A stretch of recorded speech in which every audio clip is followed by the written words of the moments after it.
Hello, everyone, and thank you guys so much for coming to the Los Angeles Times Festival of Books. Today, I'm thrilled to have the opportunity to share the stage with Kareem Abdul-Jabbar.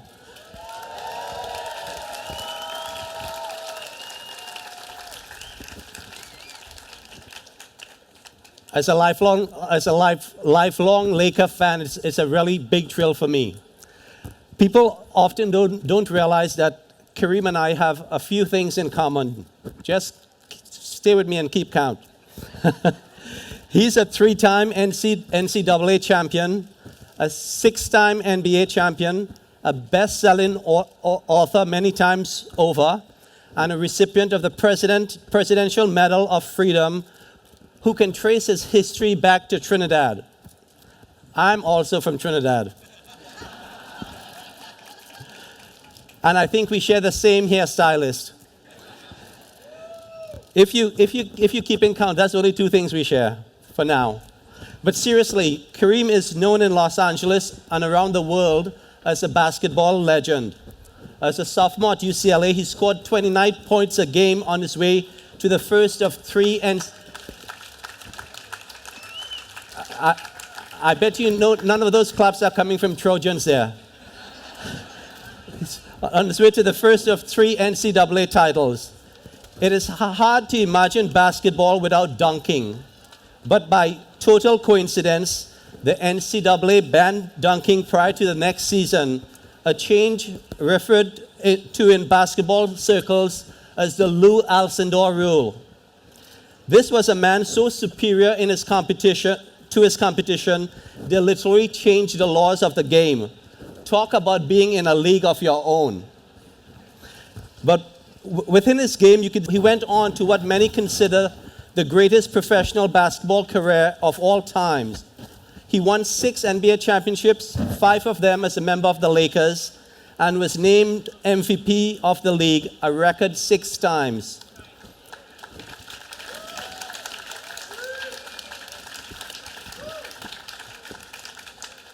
But within his game, you could see there's so much more to Kareem than basketball.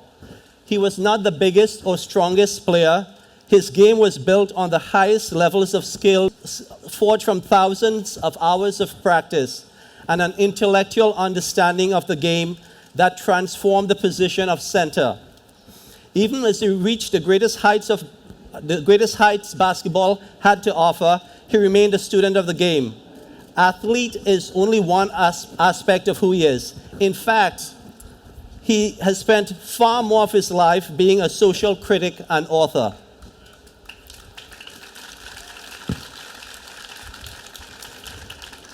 Kareem used his accomplishments and fame to draw attention to social injustices.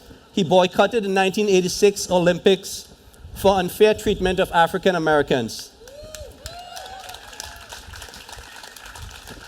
He stood up for Muhammad Ali when he refused to be drafted. And in keeping with his faith, he adopted a Muslim name at a time that was even less accepted in our country than it is now.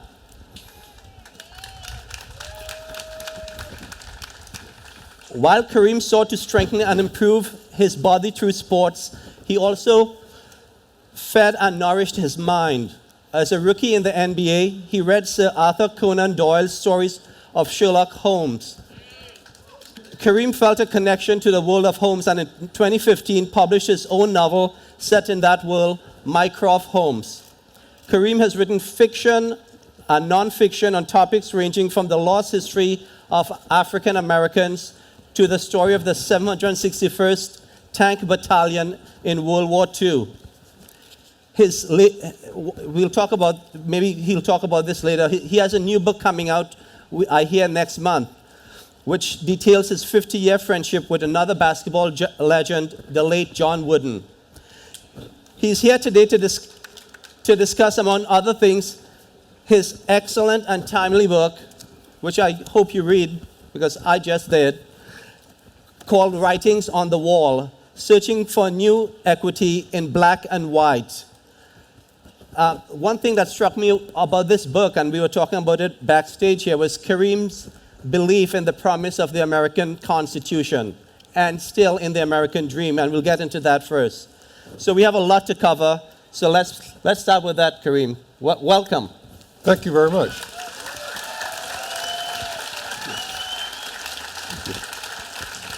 Thank you, everybody. And I hope you all will join me. I forgot to say, not too long ago, Kareem celebrated his 70th birthday. So happy birthday. Thank you very much. Yeah, just last Sunday.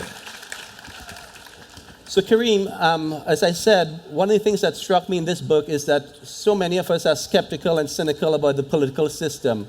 In the book, what I couldn't help but notice was some optimism about your faith in the promise of the American Constitution.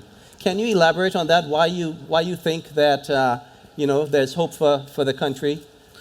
Well, there's hope because we've always been able to figure things out here in America. People here who understand that their fellow Americans have some value can deal with them and find the common ground to move forward and make change. So I know that that's going to happen. Yeah. And, the opening chapters, you talk a lot about the American dream, right? Mm-hmm. A recent Pew study suggested that almost half of Americans no longer believe in the American dream, and they believe the American dream is dead. What's your take on that? Why do you think so many people are skeptical that they can achieve this American dream? Well, they see that people with wealth are trying to consolidate their wealth and keep other people from accumulating wealth. So they probably feel that they're being shut out. But that doesn't have to be the case. The things that are available to people to exceed and succeed are still there. Everything's in place. You just have to put in the hard work. Yeah.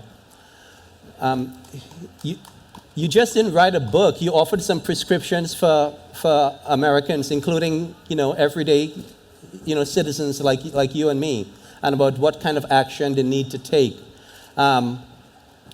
We live actually in a great city where when you have a local election, 90% of the voters refuse to show up. And we have very low political participation. That's not just a problem in Los Angeles, it's a problem in many, many cities. What do we have to do to increase political participation in the country to change the debate, but to change the system? You have to be able to get the message to the people that you want to talk to. So you have to, if you can't get to them through media, you have to go and talk to them personally. But sharing the ideas and getting people on board with new ideas or better ideas that's the essence of political change, and you have to affect it any way that you can. How much of this depends on political parties? Do you have faith that that the Democratic, Republican, Libertarian, you name Green can do this, or how much of it is just up to citizen groups? I think it's up to citizens, concerned citizens, to go out and vote. They have to vote. The political process needs the participation of ordinary Americans, or it doesn't work. So we got to get everybody involved. Your book, Writings on the Wall, is about your lifelong search for equality, and each chapter, ends with a call to action. Like I said, things people can do to become involved and make a difference. Was there one moment in your life that made you realize you had to stand up for yourself? Yeah, it was during the summer of 1964. I was in a mentoring class that was going to teach us how to make our communities better places. And during the course of taking that mentoring course, Dr. King came and addressed the participants. And I'll never forget that. It was so inspiring, and it enabled me to understand what I needed to do to make my community a better place. And with that motivation, I've been able to do the things that I've done in my lifetime. Yeah. So, like you said, and I've referenced, you've been fighting for equal rights the majority of your life. You boycotted the Olympics for unfair treatment of African Americans, and you stood up for Muhammad Ali, like I said. You stood strong in your own political and religious beliefs, even when it meant you had to hire security to protect yourself. Was there a moment you considered stepping back from it all to enjoy the success like many athletes do? Well, I never really dwelled on that. You know, I just wanted to get certain things done. And the important things was to make sure that we advanced, you know, that we didn't keep sliding backwards into the way that things were when everybody hated everybody else. We have to get past those moments. Yeah. A lot of your book is about the struggle for racial equality and some of the contemporary issues going on in our country right now. We've had, you know, groups including Black Lives Matter facing off the police in many cities across the country.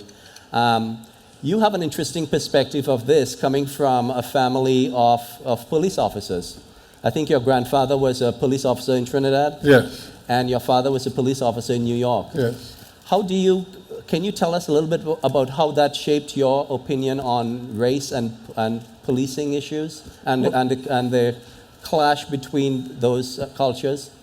Well, it enables you to see how it is to be on the side of the police and you don't want your dad to come home every night. You don't want him to end up at the end of an unfortunate incident injured or dead. Yeah. You also understand what it is to be harassed by the police because that was pretty commonplace in those days. So you can see the good that police do and you can see the harm that they cause when they don't do their jobs correctly. And that makes you want to see the police do their jobs the right way, to treat everybody the same and enforce the laws without any bias or prejudice. And if we can do that, we would have no need for Black Lives Matter. Yeah. What needs to happen to improve that understanding between police, law enforcement, and regular citizens, especially, you know, racial minorities? I think they just need to get to the point where they can sit down and talk to each other about what is important. When people of a community talk about the police as the police instead of our police, there's too much of a divide there. When the police talk about those people instead of the people that they're supposed to protect and serve, there's too much distance. Yeah. So you got to get them closer where they can talk to each other and learn to appreciate the difficulties that comes with being in the other shoes. Yes. Do you think race relations in the United States is getting better, worse, staying the same? Well, I think that we're finally coming to the point where we realize the need to talk about it. We have to talk about what has been done to Black Americans. We have to talk about how we can get better, how we can better uphold the laws that protect all of us. Because nobody wants to live in a place that is given into crime. So, you know, we have to be real, and that's the most important thing. Yeah. You spoke at Kareem, you spoke at the Democratic Convention, and you walked up and introduced yourself as Michael Jordan because, you know, it was kind of a dig at Trump, right? I found in the book you were very restrained in talking about Trump and made it more about the issues that, you know, facing the country. Is there a chapter or chapters in the book you wish Trump would read? And I know that is assuming that Trump reads a lot of books. I don't think your assumption is fully borne out by the facts, but they could be, you know. Well, I hope that Mr. Trump gets to the point where he wants to be informed, because ignorance is no posture to rule, to govern from. Can't be that ignorant. Thank you. You have to know what you're doing. You have to know about the issues. You have to appoint cabinet members that know about the issues that they'll be dealing with. Some of these people are diametrically opposed to the part of government that they're supposed to supervise. I don't know how good that's going to be for the government. Yeah. How do you account for the fact that in many of the Midwestern states that provided the margin of victory for Trump in the election, that there were so many disaffected people, including disaffected whites. Usually, I would posit that a lot of the disaffection came from, minority communities and inner cities. But we saw the Bernie Sanders and the Trump effect, where there was disaffection on both sides. What do you think was happening there? It's hard. Excuse me. It's hard to say. I don't think that anybody planned on these things happening, but here they are, and we have to deal with them. Do you see any sparks of hope in the country, whether in a city, state, community, that would bring you closer to where you think we need to be? Well, some of the people like the amnesty cities, where the people in various city governments realize what is absolutely necessary, and they're going to provide it if the federal government doesn't do it.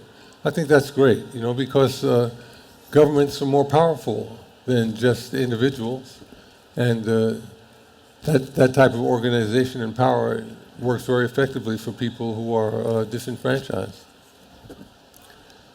What did you we can talk about this later if you want to, but what do you think? Coach Wooden had a pretty interesting philosophy about skill and ability and treating all his players equally. How do you think he would address a situation like this, the situation in the country right now? Geez, I don't know. Coach Wooden was a pretty conservative guy. He was very religious, and his morals were totally formed in the 1920s and 30s. So I don't know if he'd respond, how he would respond. But one thing about him was he was very fair, and he dealt with people understanding that life can be very unfair. Yeah. We talked in the back about the problem in America being more clear now, because, white people were experiencing some of the same feelings that African Americans, for example, experience. Can you talk about that? Can you elaborate on that? Well, I think so many times it was hard for many people in America to believe black people that said that the criminal justice system and the police departments were prejudiced against them. And then the film from Rodney King came out, and they said, well, that certainly wasn't a typical arrest. And it went on and on from there, where just more and more of these videos are coming to the surface and showing everyone with an objective point of view that there's something wrong in America when black people, who are 12 or 13% of the population, and 60% of those who are incarcerated. There's something wrong there. Yeah. Kareem, one of my favorite chapters in the book was you revealing, about your conversion to Islam. And the way you put it, you talked about losing family, friends, and community support for a while. Is that the first time you addressed that in such a personal way? Yeah, it was. Was it hard to do? Yeah. Can you tell me about it? Why it was so difficult to do? Well, just because when you don't get any support for what you're doing, you might be thinking that you're wrong, and self-doubt is always a killer. I'm going to ask a question before I allow our beautiful audience here to come up and ask a couple, but maybe two. What has to be done? How do the Lakers get back to being the Lakers? 1 second, let me. I have to do this. You need some help?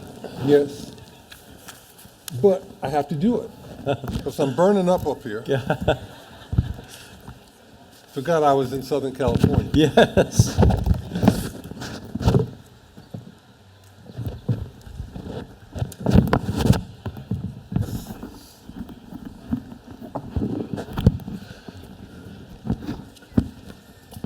Can you hear me? Yeah. Yeah.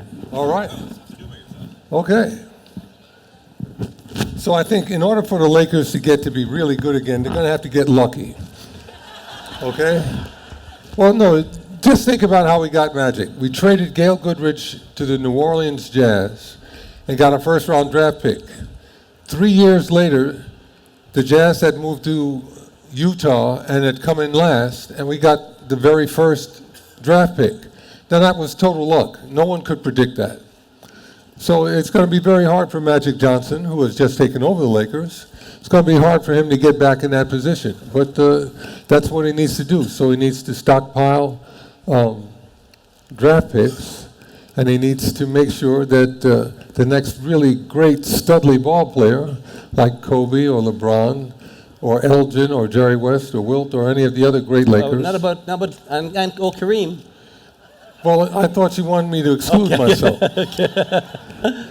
But until we can get that studly player, it's going to be tough for the Lakers to win consistently. Got some really good kids in there that work hard and are trying to learn the game, but they still got a ways to go. They need a really capable leader. I have to use this opportunity for some, to get this back to the people back home. Oh, okay. I know in 1969, during the moon landing, you were in Trinidad. Is that true? Yes, I was. And then, like me, you went back after you retired for the best show on earth, Carnival, right? Yes, I did go to Carnival, yes, finally. Can you tell me, what did you discover about yourself, your family, your heritage when you went back to the West Indies? Well, I was very fortunate that my grandmother lived in New York for long enough for me to understand who I was, and that my culture extended down there. And then after going down to the West Indies, it really reaffirmed everything that I had learned, that knowledge was power. My grandmother was a huge advocate for education, and she was an advocate for integrity, and having a family with police officers in it, that's a pretty, a family with a good deal of integrity. So I think it's the way that I've lived my life has to do with what I learned about the best way to live. Great.